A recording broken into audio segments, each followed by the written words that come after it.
Herkese merhaba. Bu videoda çok farklı bir tarifle karşınızdayım. Kore sokak yemeklerinden olan çubukta peynirli sosis tarifini paylaşıyorum. Şimdi hiç vakit kaybetmeden bu lezzetli ve kolay tarifin yapımına geçiyorum. Bu tarif için aslında mozzarella peyniri kullanılıyor ama ben kaşar peyniriyle yapacağım. Öncelikle kaşar peynirini sosisin boyutunda kesiyorum. Ve peynirleri bu şekilde hazırlıyorum.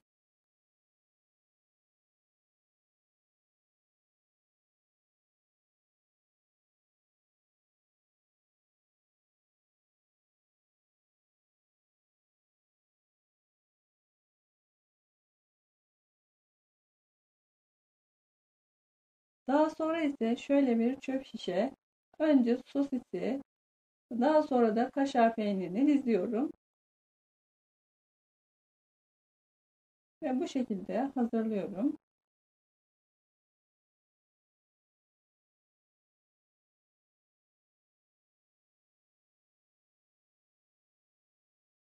Bu şekilde 10 tane hazırladım. Daha sonra üzeri için sos hazırlıyorum. Sos için çırpma kabının içerisine bir tane yumurtayı alıyorum. İçerisine 1 su bardağı kadar süt döküyorum. 1 tatlı kaşığı da tuz ekliyorum. Ve eklediğim malzemeleri önce çırpıyorum. Daha sonra 2 su bardağı kadar elenmiş unu yavaş yavaş ekliyorum ve pürüzsüz bir hal alana kadar çırpıyorum.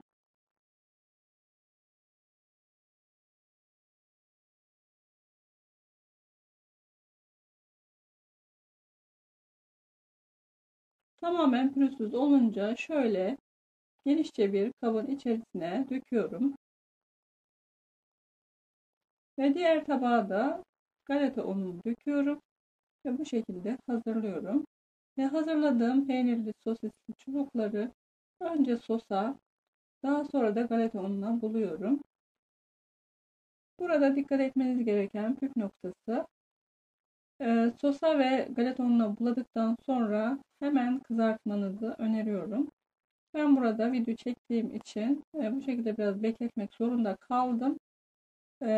Yuvarlak bir şekil alsın istiyorsanız hemen kızartın. Daha sonra kızgın yağın içerisine bırakıyorum ve 3 dakika bir tarafını ve 3 dakikada diğer tarafını kızartıyorum. Orta ateşte bu şekilde kızartıyoruz.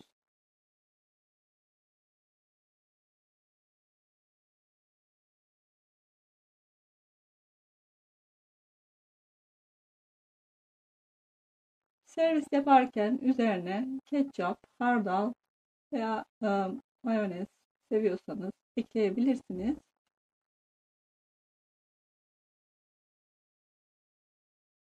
Şimdi size kıvamını göstermek istiyorum. Dışı çıtır çıtır, içi ise görüyorsunuz kaşar peyniri nasıl erimiş ve içi de çok lezzetli. Biz bu lezzeti çok beğendik. Sizlere de tavsiye ediyorum. Eğer videoyu beğendiyseniz beğenmeyi ve daha fazla videodan faydalanmak için abone olmayı unutmayın. Daha farklı ve daha güzel videolarda görüşmek üzere. Her şey gönlünüzce olsun. Hoşça kalın.